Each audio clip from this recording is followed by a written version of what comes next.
Hello and welcome. Glorious time to be alive. I, of course, am Adam Levitan. We are here today to talk Showdown. I am joined by this for probably two of, I would say, the best people to talk to about Showdown: 150 MMEing virgin Drew Dinkmeyer and Showdown specialist, getting down to it, Cody Main. Dink, good afternoon, good evening. How's it going? It's going great, man. I'm super refreshed after a trip to Italy, so I'm ready to go for this NFL season. Yeah, Dink is just shoving these pictures down our throats from the coast of Italy as we are deciding exactly what percent target share Austin Eckler versus Keenan Allen should have, down to the 0.5%. Cody, it's your time to shine, buddy. We were here for preseason, but I feel like you've carved this niche for yourself as the king of the Showdown virgins. How's it going? You got to be excited.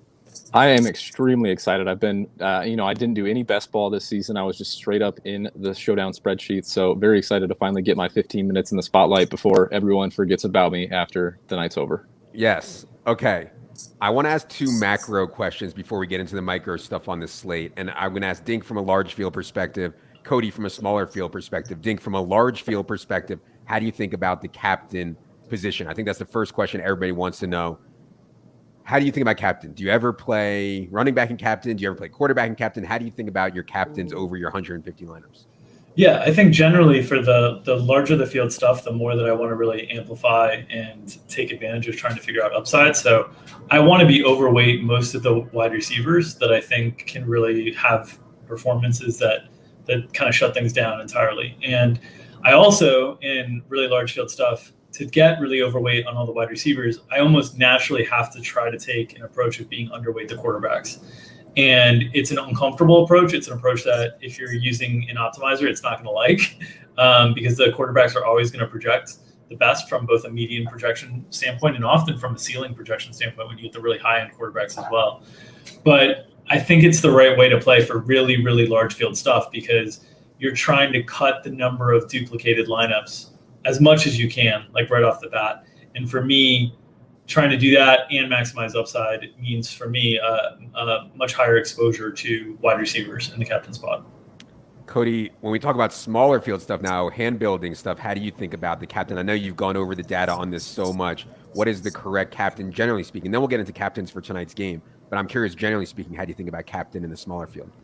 Yeah, I think just in a macro sense, in smaller fields, you don't have to be so concerned about being unique in terms of just going entirely off the board like we need to do in these massive large field tournaments. So I'm a little bit more willing to take on the expected points from the quarterback position and get unique elsewhere in my lineups. But the data has basically proven that wide receivers, obviously high volume wide receivers, running backs, are the best captains over time. So with six really good wide receivers on this slate, I think that's going to be the way that we're going to talk about going.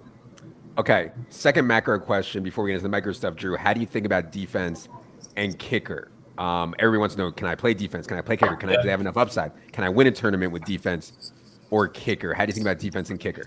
Yeah, I think about them in the context of one of the very first decisions that I'm kind of making when I'm building showdown lineups is trying to figure out what kind of game format situation do I expect to play out.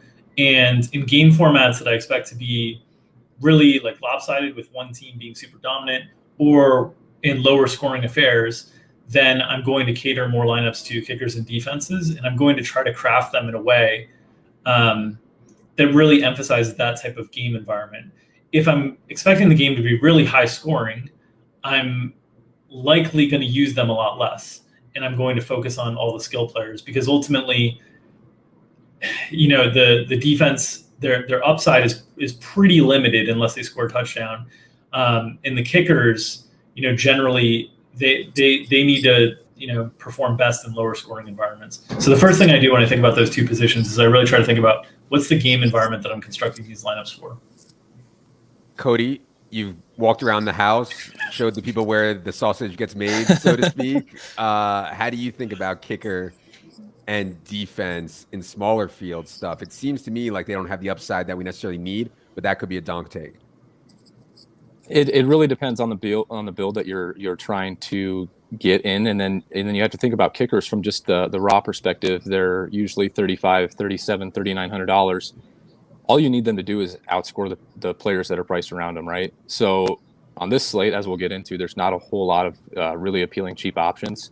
We've got a really high total, so if you get a kicker that's got 3 field goals, 9 points, that might just be enough to get in there. And then, similarly with defense, we can see a little bit more upside. Obviously, if they, we're expecting a lot of dropbacks in this game, so sacks, turnovers, pick sixes are certainly an option. So that makes a ton of sense.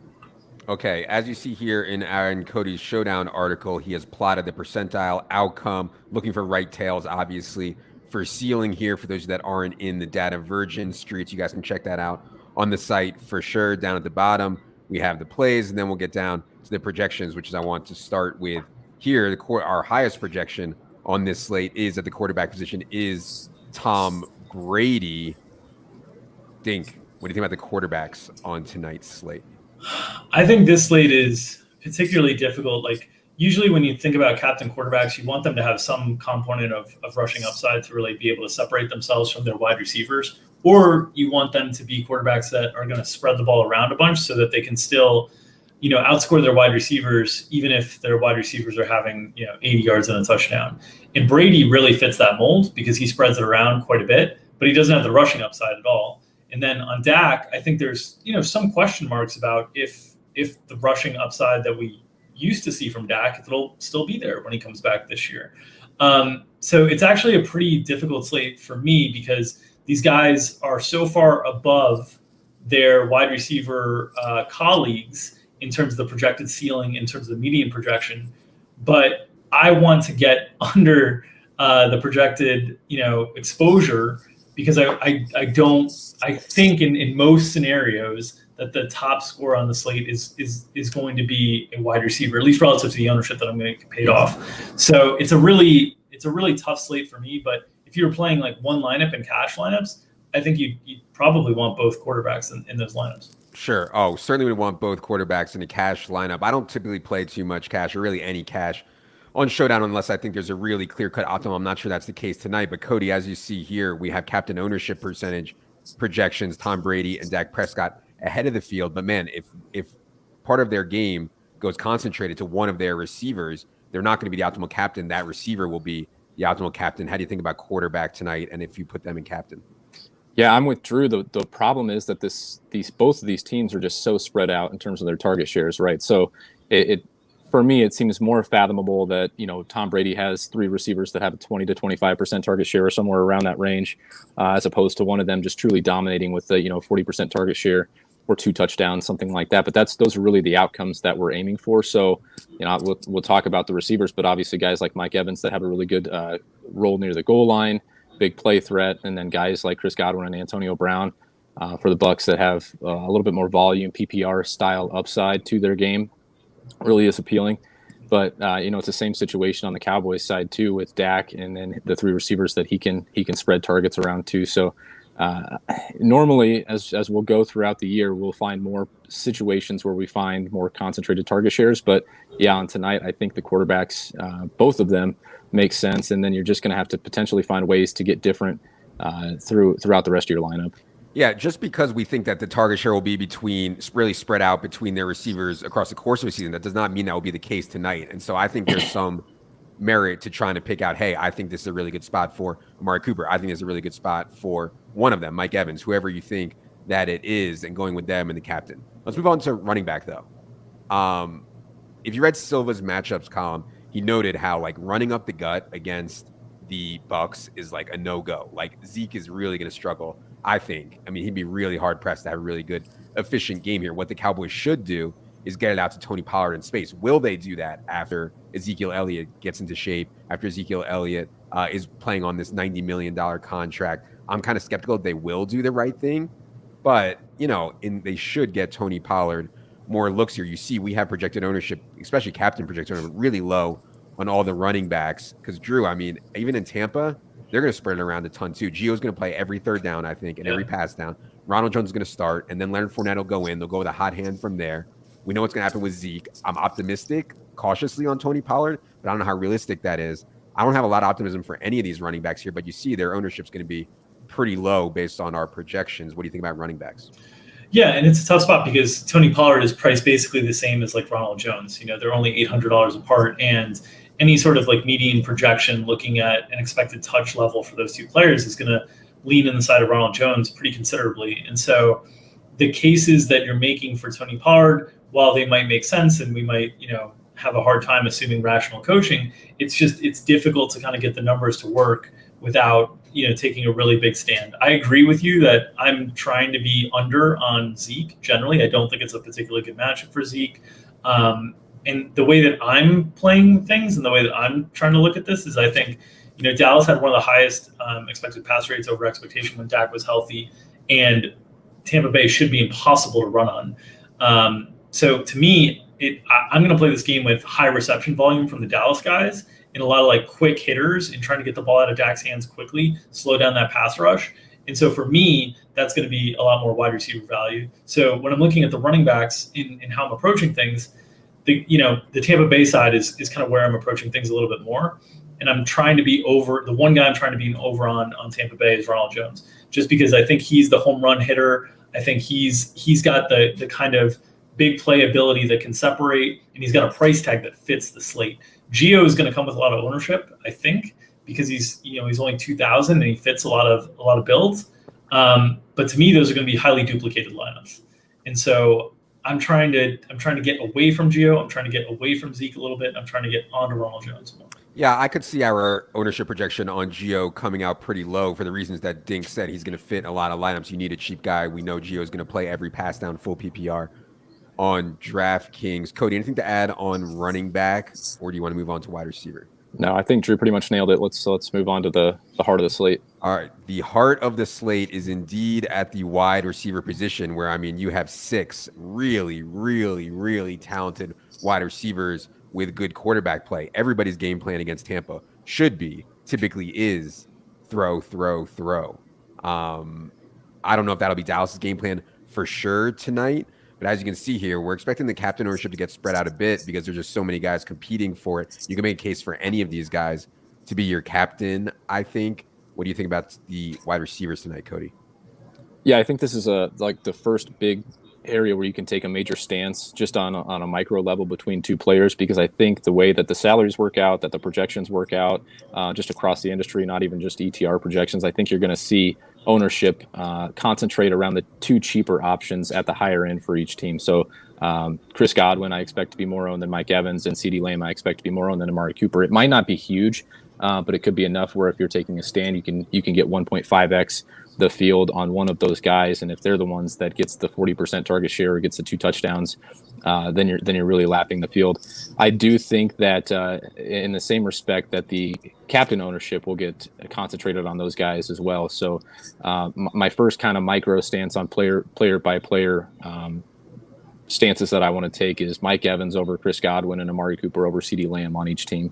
Mm-hmm. Yeah. Okay, Drew, this is pretty much the crux of the slate. We can see on here, I pulled up Silva's matchup. I think he likes CeeDee Lamb best out of the Dallas guys. How do you think about wide receiver tonight? It's certainly the key to the slate. Yeah. So, from the game theory perspective, Cody kind of nailed the way that I'm thinking about it. And then from like the football perspective, which my skill is more in the game theory perspective than the football analysis perspective. From the football analysis perspective, I would say the guy I'm most concerned about for Dallas is Michael Gallup, just because he relies on those kind of down the field shots, and that requires a lot of time. And I'm not sure Dak is going to have a ton of time tonight. So Gallup's in a weird price tag where there's not a lot of competition for him, but in general, I'm more likely to build through Cooper and Lamb than Gallup, just because I think those guys hit the quick hitters, the catch and runs after, and can make an impact that way. And then I love Evans over Godwin tonight. I think the price tags are going to be the differentiator for where, how people play and what the exposures are on those two players. And I think Evans has as much upside as any wide receiver out there because he scores touchdowns. The guy just scores tons and tons of touchdowns. Godwin was nicked up at practice earlier in the week, had a limited session. He's fine. He's good to go. But with game theory kind of on the side of playing the more expensive guy, I'm in on shading things towards Mike Evans as well. Cody, one of your fans sent you a very specific question here. He says, you normally max punt 1 in the $200 to $2,000 range. Is it wrong to exclude Gio from that group given this slate? Yeah, I'm massaging that rule a little bit just because of Gio's projection. Gio is going to be a popular value option, is going to help things fit in a lineup. I don't think, like, for example, if you've got Gio in a lineup, I wouldn't hate having, Cedric Wilson in that lineup or Scotty Miller in that same lineup. Usually when I say that, it's because what happens is one of those cheap guys goes off. And they're necessary in your lineup, but then you end up with these other guys in that same range in the same lineup, just as a way to be unique or leave salary on the table, but they don't necessarily have the same upside if another guy in that salary range goes off, specifically from the same team. But yeah, with Gio, the pass down rule that we're expecting from him to be pretty consistent, then I would exclude him if you're doing a group of players $2,000 or below. And that's an arbitrary number too. Like it could be slate by slate dependent. So maybe it's $1,800 tonight as opposed to $2,000. Sure. Drew, these like dart throw, Scotty Miller, Cedric Wilson types, do we need to get those guys into our lineups? Let's say you're making just like 5 or 6 lineups. Would you be going down as far as Scotty and Cedric Wilson and guys like that? If you're only making 5 or 6 lineups, I really don't think you need to. If you're making, 100 lineups, I think you need to get some exposure. The challenge is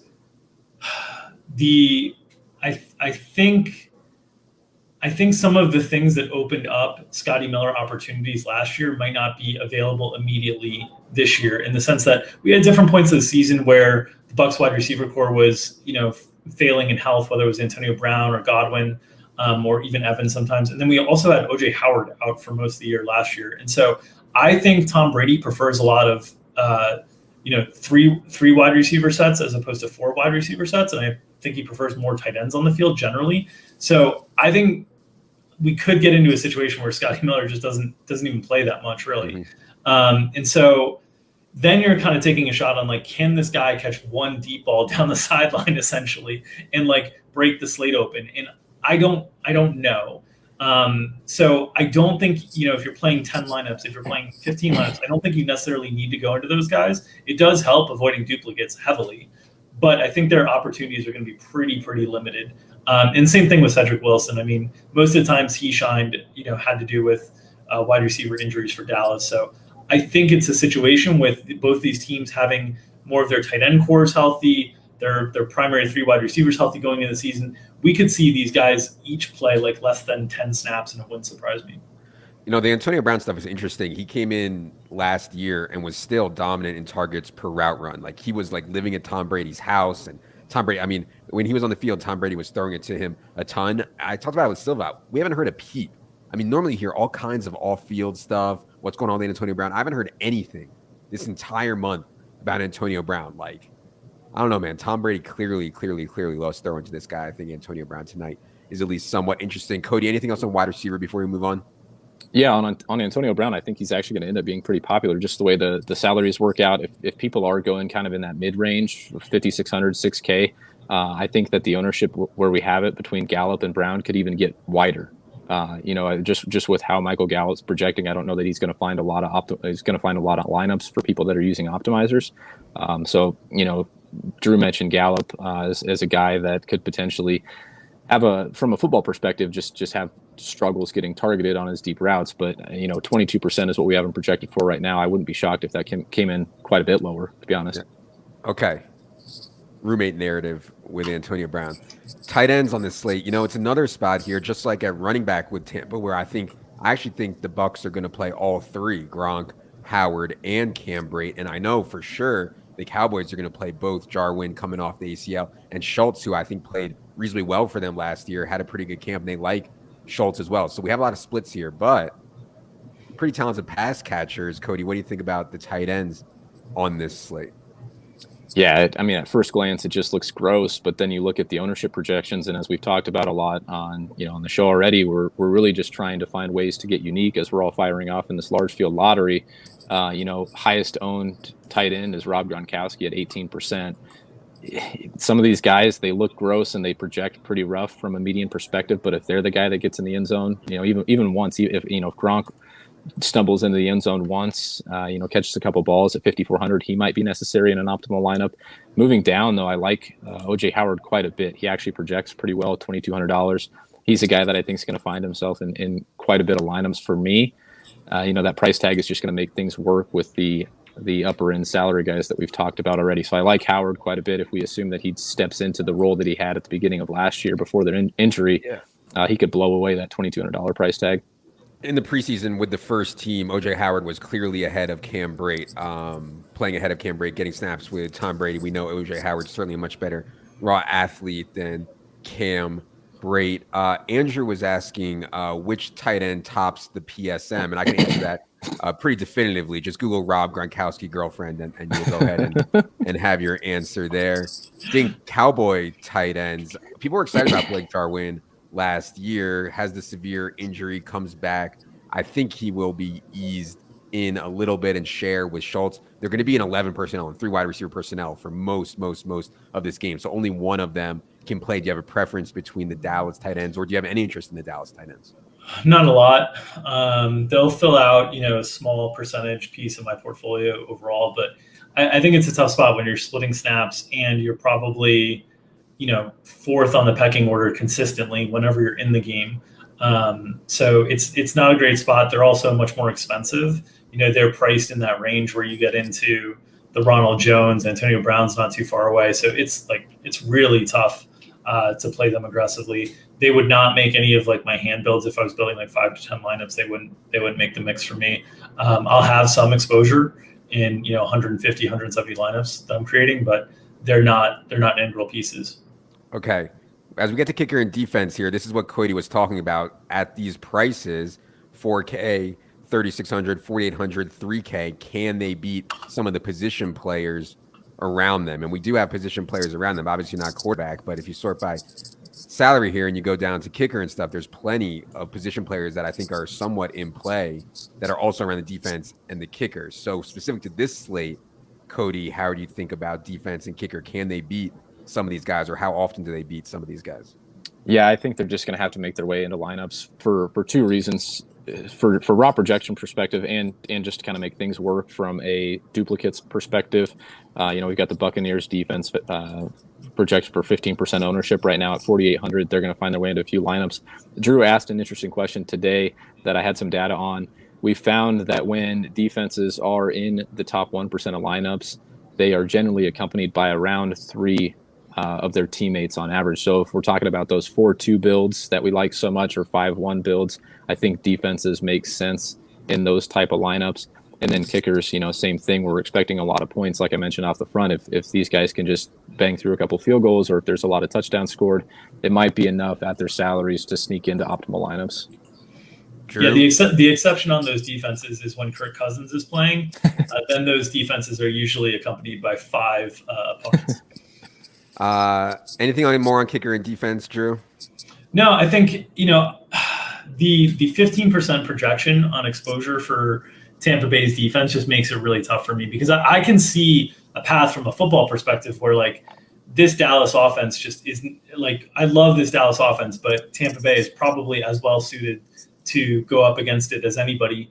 And as a result, I could see scenarios where it's a real struggle for Dallas's offense. But I don't want to play into 15%, Bucks D exposure. So I think if you're playing Bucks D, you want to be very thoughtful on how you're crafting those lineups. And as we said, the average number of teammates to pair with the defense is around 3. And that's when, those types of lineups I think are heavy Bucks onslaughts, 5-1s with maybe 1 Cowboys wide receiver coming back, those types of things.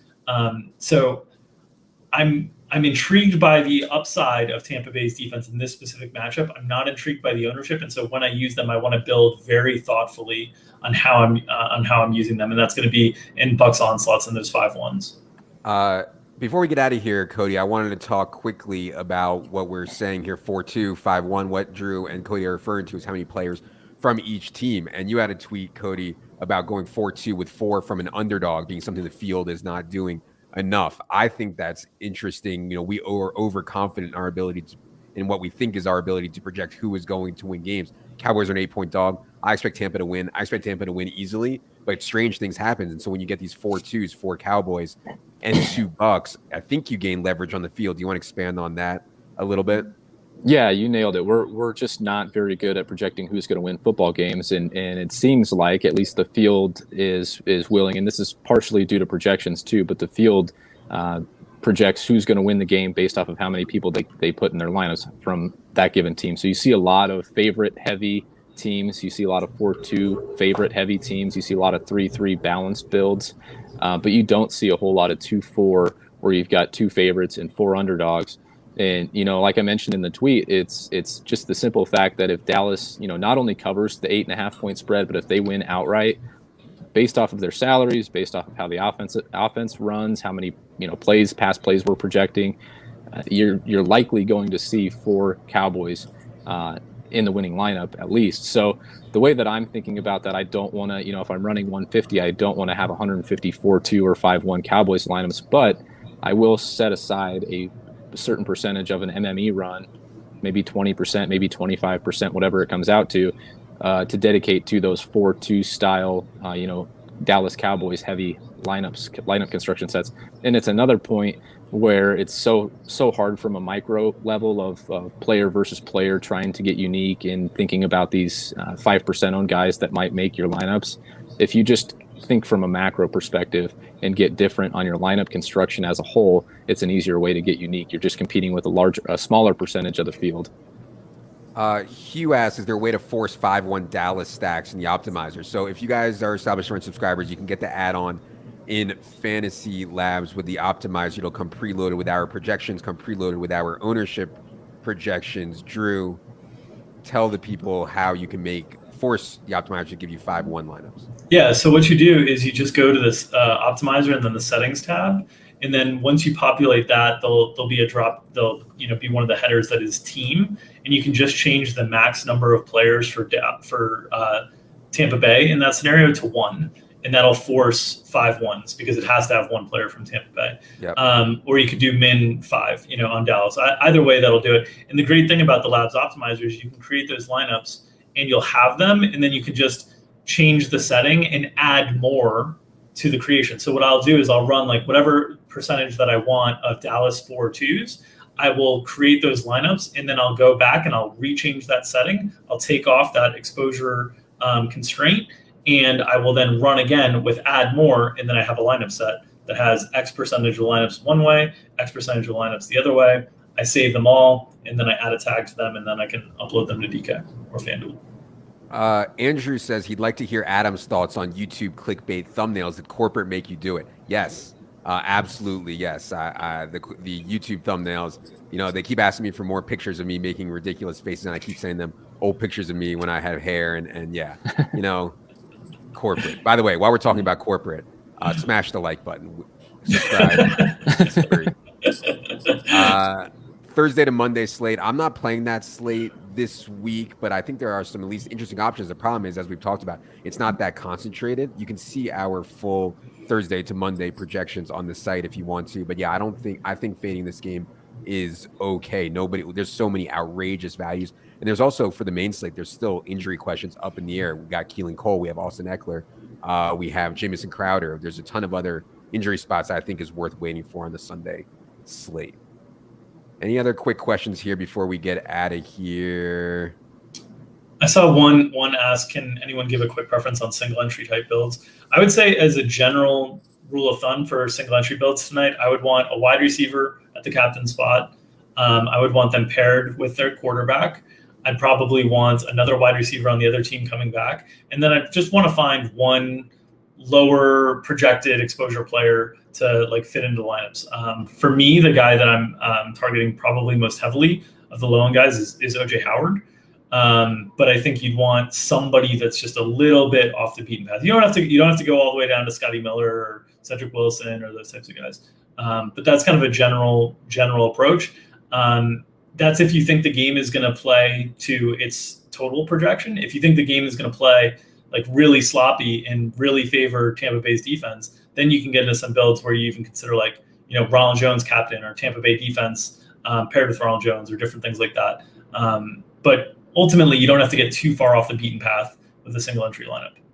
All right, we lost Cody. I think his internet crapped out on him. but the people want flag pants, Drew. Oh, before we do that, we haven't mentioned FanDuel. The reason we don't mention FanDuel is the game is very, very straightforward. There's not a lot of thought. You don't have to pay more to get your guy an MVP. I don't know if you're playing on FanDuel tonight, Drew. Or just have any general thoughts for people on playing Showdown on FanDuel? I do not play Showdown on FanDuel because it's so difficult to avoid duplicates. Like we talk about it on DraftKings, and in contests that are this big on DraftKings, it's really hard to do. But on FanDuel, it's just because you don't have the adjustment on the salary. You can kind of play these all-star teams and just kind of rotate guys around in that MVP spot, and it's just not as fun of a game. So I would say that if you are playing FanDuel, one of the things that I'd note just generally is, again, the quarterbacks are going to be highest utilized in those spots that have the biggest multipliers. And so if you can get away from them, naturally you can start cutting down the dupes a little bit. But they have such an advantage on scoring. It's half PPR. They don't get bonuses for yardages for the wide receivers. Like, it's hard for the wide receivers or the running backs to outscore the quarterbacks. But that's the way you got to play to try to beat the duplicates. And that's why I think it's a tough game to make money at long term. I think it's a game where a lot of the duplicates eat into the expected value. Quickly before we get out of here, we run only by ceiling. So we added ceiling projections to our projections this year. If you have the add-on in the Labs Optimizer, you can sort just by ceiling if you want. Are you going to run your lineups just by ceiling tonight? Yeah, I prefer to run by ceiling projections, but what I would say is just generally, as I've tried to convey in any of these Optimizer tutorial videos and different things, really ultimately what you want to have is a portfolio of players and lineups that look like what you think you're trying to do on a given slate. In some slates, for me, I actually get those on these big main slates. Sometimes I get them more by running mean projections than running ceiling projections. So I use ceiling more frequently than I use mean, but sometimes I use mean just because it actually spits out the player pool that I'm looking for a little bit better. So again, with all these things, it's like trial and error on kind of what works for you and what you're trying to take from your brain and get onto the optimizer and into your lineups. All right. They want flag plans, Drew. Do you have one? I do. Okay. Need flag plans. Go ahead. Yeah. OJ Howard. OJ Howard is my guy tonight. I just think for a multitude of reasons, he was the ascending tight end version before Brady got here. I think Tampa Bay has a lot of incentive to kind of, work Gronk through the season as comfortably as they can. And as far as like cheap big play options, I think there's OJ Howard has the big play upside of any of the cheap wide receivers, and he also should be in every goal line package as well. So I think he's got the touchdown upside as well. So I'm very heavy on OJ Howard tonight. I am going to go with Amari Cooper. We have seen Amari Cooper have some massive games in island games in his career. That's one narrative. The other narrative, if you watched Hard Knocks, I mean, dude is healthy, man. I mean, he was running some sick routes on Hard Knocks. I think that there's a lot of excitement around CeeDee Lamb over the course of the season. I think I like CeeDee Lamb better over the course of the beginning of the season if Amari's healthy, which I think that he is. I think Amari is just a better receiver right now. I'll go with Amari Cooper to emerge from this game as the best wideout. And I think if you get the best wideout right in this game, you probably have a really good chance of winning money on this slate because the ownership will be spread out. We do have 6 very good wideouts to choose from. Yes. Hard Knocks narrative, of course. Thank you, Tim. Appreciate the comment, Tim. All right. We have lineups to get to. It's a great time to be alive. DFS is back, baby. Again, click the like button. If you don't have the in-season package, the show is not going to be free every week. You guys will need to subscribe to get in here, see the projections, see all of Cody's Showdown virgin thoughts and everything for Showdown slates like that. Get access to Silva's matchups, etc. 4, Drew. 4, producer Adam. Yes, I am producing. 4, Adam. Good luck, everybody.